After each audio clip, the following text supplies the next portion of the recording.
Lire le Coran apaise énormément Maria Mouniedao, 73 ans. En ce mois de Ramadan, elle ne peut pas jeûner en raison de sa santé. Déjà atteinte d'hypertension, elle souffre également de diabète depuis plus de 4 ans. Je prenais mes comprimés avant et pendant la période de Ramadan, je jeûnais, mais je ne me sentais pas très bien. Un jour, je suis allée chez le docteur, il m'a déconseillé de jeûner et il m'a dit qu'il ne prendra pas le risque de me laisser le faire. Ça me dérange, oui, de ne pas pouvoir jeûner. Je compense en aidant les plus démunis pour être récompensée auprès de Dieu. Et pour s'assurer qu'elle fait attention à sa santé, ses petits-enfants veillent au grain.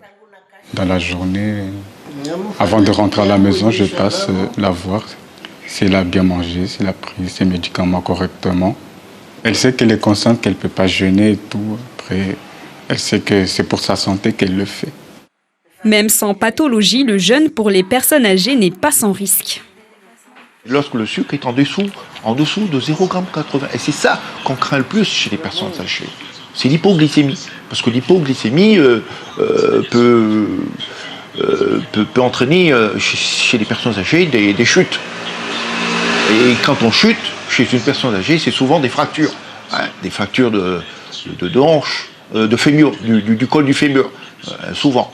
Donc c'est ça, c'est ce qu'on craint le plus. Donc c'est pour ça qu'on conseille aux personnes âgées souvent de ne pas faire le ramadan. Outre l'hypoglycémie, l'autre risque, c'est la déshydratation. Alors pour jeûner en toute sécurité, il est conseillé à la personne âgée de consulter son médecin avant toute décision.